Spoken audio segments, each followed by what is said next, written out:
Halloween never scared me when I was younger. It was just another night. Costumes, candy, neighbors pretending to be something they weren't. Even as an adult, the holiday felt harmless, almost childish. That belief stayed with me well into my 40s, right up until the year I moved to a place no one should ever live. I was 47 when I left Chicago. Divorced, burned out, tired of noise and people who talked without saying anything. I wanted quiet, real quiet. When I saw the listing for a house on the outskirts of a small Pennsylvania town, it felt like an answer. The price was low, suspiciously low, but the pictures showed a solid old house, surrounded by trees with a narrow creek running behind it. The town was called Marrow's Edge. The realtor didn't ask many questions. She barely spoke at all. During the drive, she kept glancing at the clock like she was racing against something.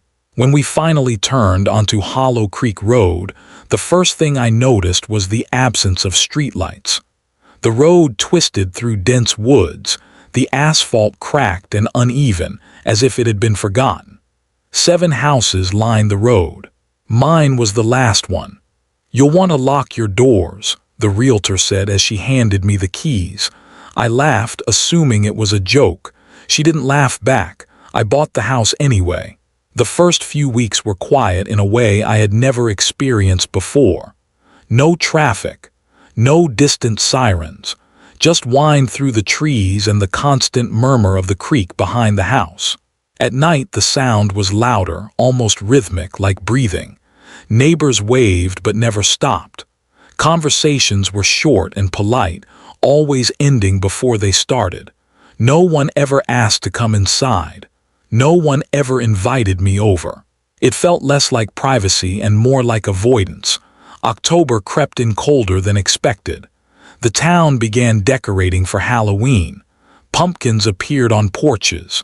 Orange lights flickered in windows. Fake cobwebs stretched across fences, not on Hollow Creek Road. The first 2 houses put up minimal decorations. After that, the road went dark. No lights. No music, no laughter. I asked my nearest neighbor, Carl, about it one afternoon while he was clearing leaves. "People don't really celebrate down here," he said. "Why not?" I asked. He stopped raking. His grip tightened. "Halloween's different on this road," he replied, then went back to work. A few days later, I noticed scratches on my front door. Long, thin marks running straight down the wood. Too high to be an animal. Too evenly spaced to be random. They looked like fingernails. I sanded them down and repainted the door that same day. That night, I dreamed someone was knocking from inside my walls. Halloween night arrived cold and windless. The kind of night where sound carries too clearly. I turned off my porch light before sunset. I didn't buy candy. I didn't want visitors. By 7 o'clock, distant laughter echoed through the trees from another part of town. Children. Parents, normal life. By 8, the laughter stopped. The silence felt intentional, as if the road itself was holding its breath. At exactly 8:46 p.m., someone knocked on my door. 3 knocks, slow, even, not playful. Not impatient. I froze. No one ever came down this road on Halloween. Another knock followed, louder this time. Against every instinct I had, I walked to the door and looked through the peephole. A boy stood on my porch. He looked about 10 years old, wearing a black cloak and a pale, expressionless mask. The costume looked old, outdated. He wasn't holding a candy bucket. He wasn't moving at all. I opened the door just enough to speak. "Sorry," I said, "I don't have any candy." The boy tilted his head slightly. "I know," he said. His voice was calm, too deep. "I just need to come inside." A cold weight settled in my chest. "That's not funny," I said. "You should go home." He tilted his head the other way. "I can't," he replied. "They won't let me." I shut the door and locked it. Immediately, I leaned against it, waiting to hear footsteps retreating from the porch. They never came. Instead, I heard breathing, slow, steady, Right outside the door, my phone buzzed in my pocket, no service, just a black screen. Then I heard footsteps behind me, inside the house, heavy, deliberate. I turned around. The hallway was empty. "Hello," I called out, no answer. The footsteps sounded again, closer this time, stopping just behind me. Cold air brushed the back of my neck like someone exhaling. I spun around. Nothing, but the floor was wet. Small footprints appeared one by one on the hardwood, forming slowly as if something invisible was stepping through water. Bare feet, child-sized. They led toward the basement door. The lights flickered once, then went out completely. From below, the basement door creaked open on its own. Whispers floated up the stairs, children's voices, all whispering the same sentence. "He can hear us." Panic took over.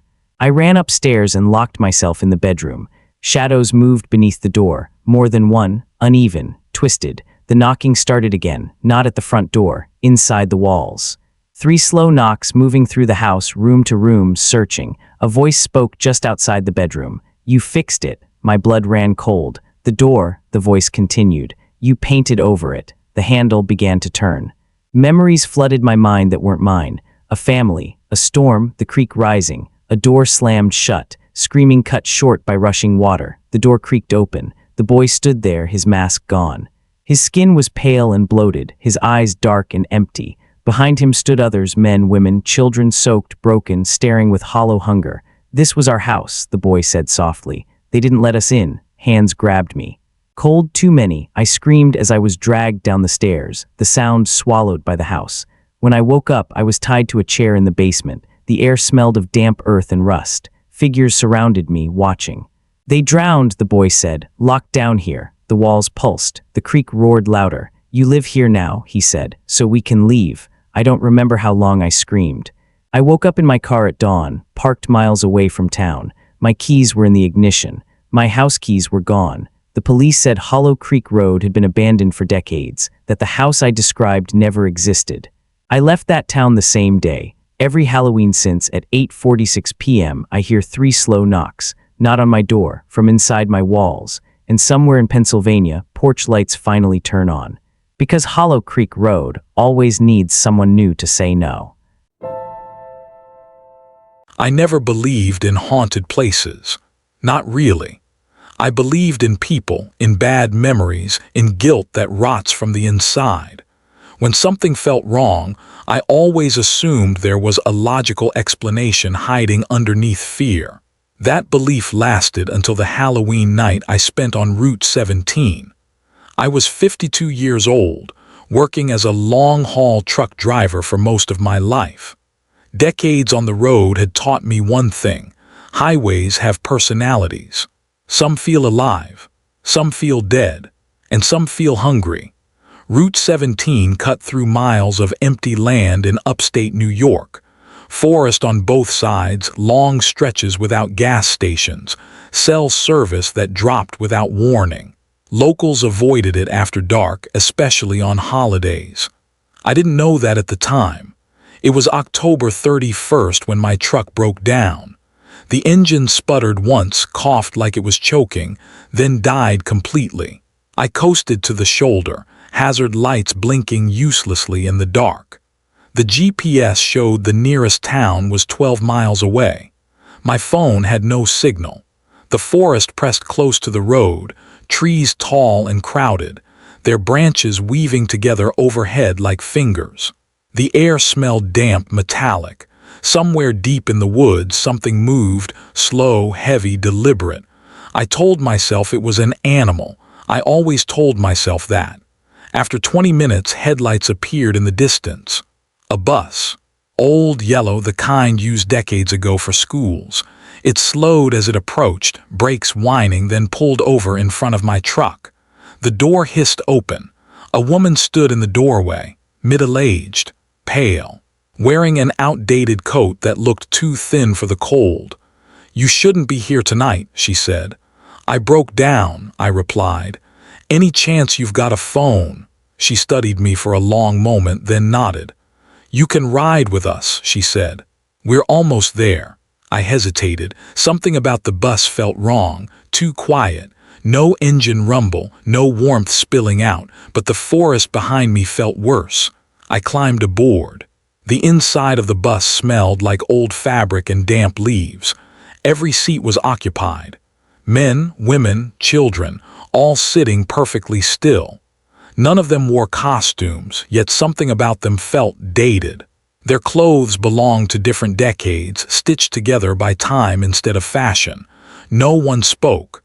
The woman closed the door and took the driver's seat. The bus pulled back onto Route 17.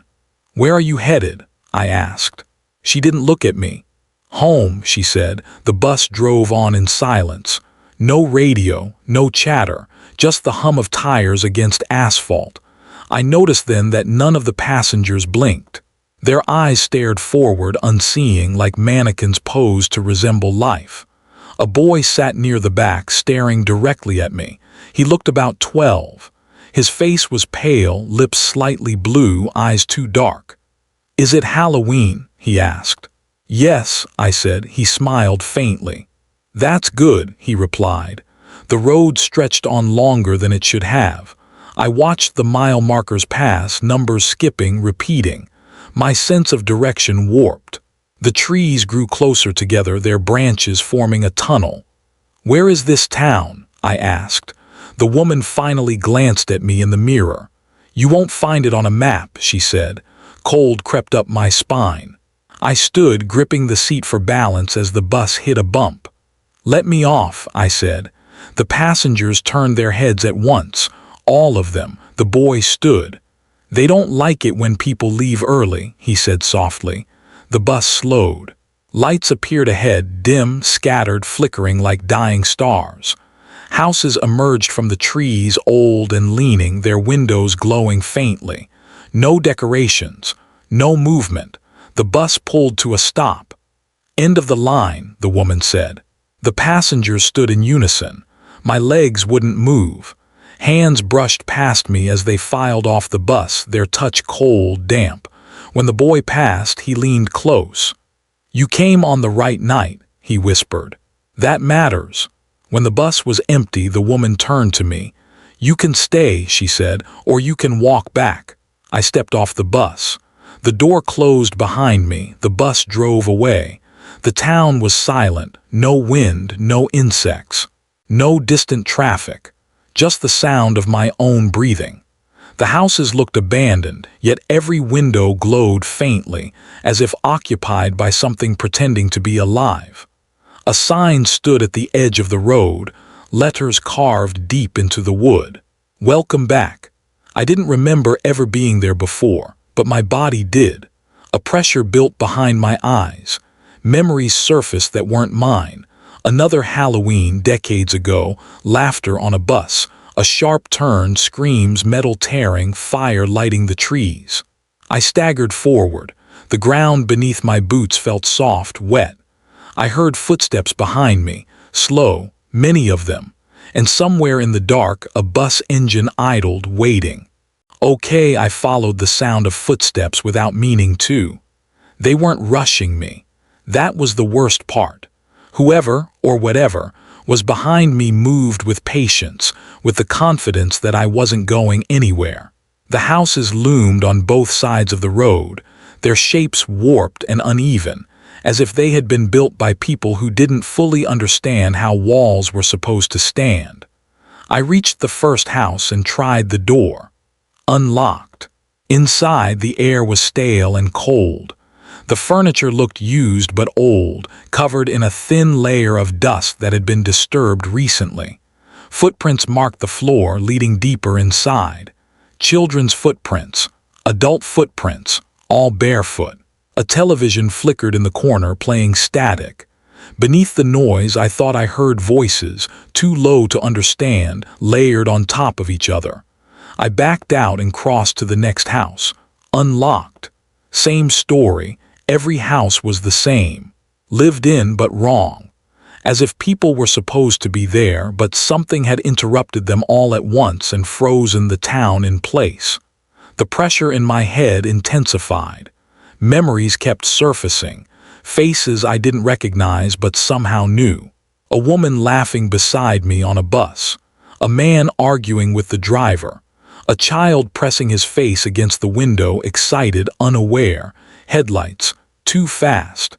A scream cut short. I collapsed to my knees in the middle of the road, clutching my head. "I don't remember this," I whispered. "You do," a voice said behind me. The boy stood there again, the same one from the bus. Up close, I could see dark bruising around his neck, like fingers had pressed too hard. "You were there," he said. "You just lived." "What happened here?" I asked. He gestured around us. "This is where we wait." The footsteps stopped. Figures emerged from the shadows surrounding us, the passengers from the bus. Their faces were clearer now, burned skin, broken bones, eyes clouded white. "You didn't stop," the boy said quietly. "I didn't see you," I said. "I swear." "That's what everyone says." The ground trembled slightly. A low rumble rolled through the town. The bus appeared at the far end of the road, headlights glowing dimly. "Every Halloween," the boy continued, "the road opens again. We get one night." "To do what?" I asked. "To finish the ride." Hands grabbed my arms. Cold fingers dug into my skin, pulling me upright. I fought, but my strength drained away as if the town itself was pressing down on me. They dragged me toward the bus. As my feet crossed the threshold, the memories slammed into place. I remembered the night clearly now. Years ago. Route 17. Rain pouring down so hard the road disappeared. A school bus ahead of me, swerving. I'd been tired, distracted. I reached for the radio just as the bus braked. I never slowed down in time. Metal crushed. Glass exploded. The bus went off the road, rolling into the trees. I remembered standing there afterward, shaking, watching flames climb into the forest while screams echoed inside the bus. I remembered leaving, telling myself help was coming, telling myself there was nothing I could do. I never looked back. The door slammed shut behind me. The bus began to move. The woman sat at the wheel, her eyes black and hollow. "You always come back," she said. "It just takes time." The passengers took their seats, turning toward me. Their faces weren't angry, they were expectant. The bus accelerated. The forest blurred past the windows. I felt heat building, the smell of smoke filling the air.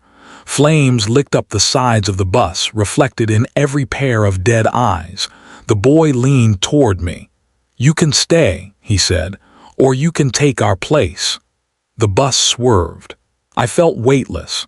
Then pain. I woke up in a ditch beside Route 17, sirens screaming in the distance. A patrol car's lights flashed through the trees.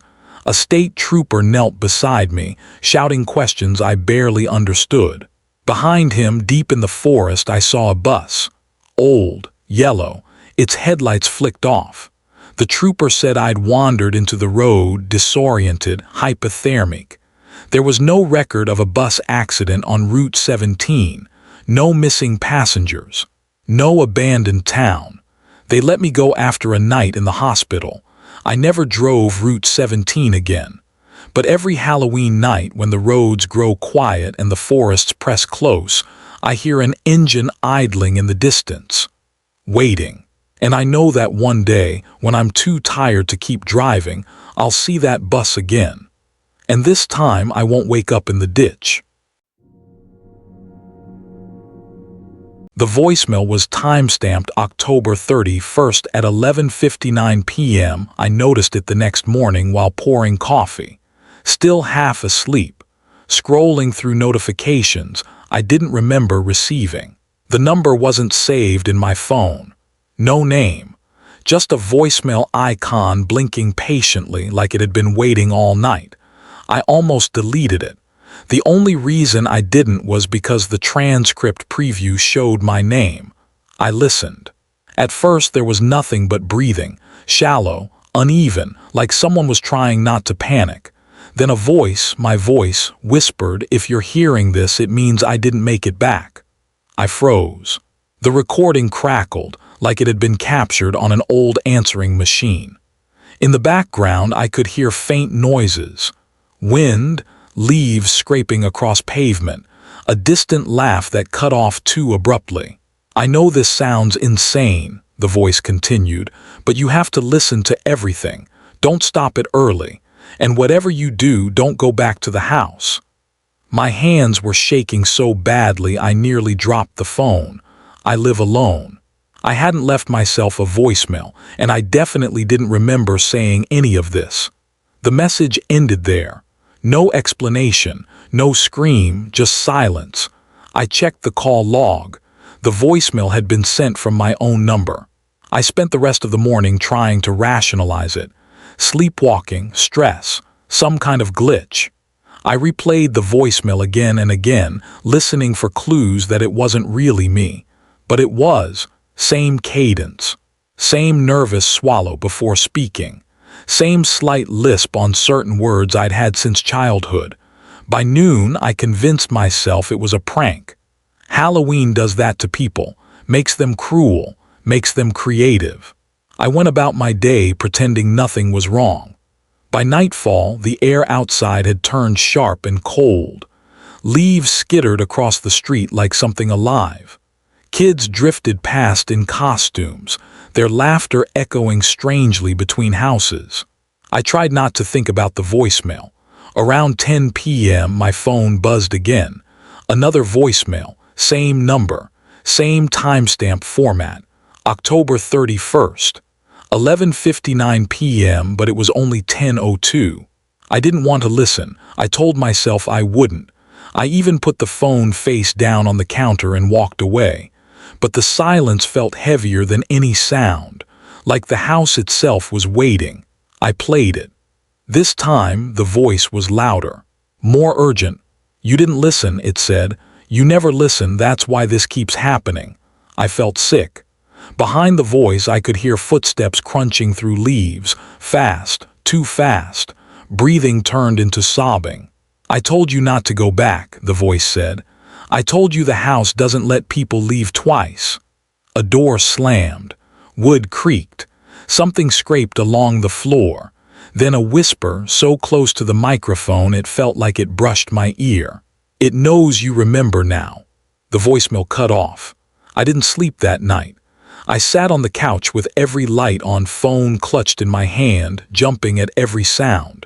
Around 3 a.m., exhaustion finally pulled me under. I dreamed of a house. Not my house. An older one, narrow, crooked, with peeling paint and windows that looked too dark even in daylight. In the dream, I stood on the sidewalk staring at it, heart racing, knowing with absolute certainty that I had been there before, and that I hadn't escaped the first time. I woke up gasping, my phone buzzed, another voicemail. Timestamp, October 31st, 11:59 p.m. The voice sounded different now, hoarse, weak. "There isn't much time left," it said. "It's closer than before, I can hear it in the walls." A loud bang interrupted the message, the sound of wood splitting. "I remember now," the voice whispered. "Last Halloween, the dare, the abandoned house on Cedar Lane. We went inside because everyone else did, because we didn't want to look stupid."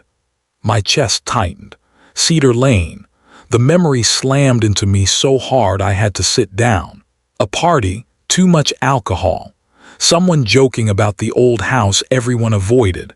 A place with a reputation. People said animals wouldn't go near it, that squatters never stayed long. I remembered stepping inside.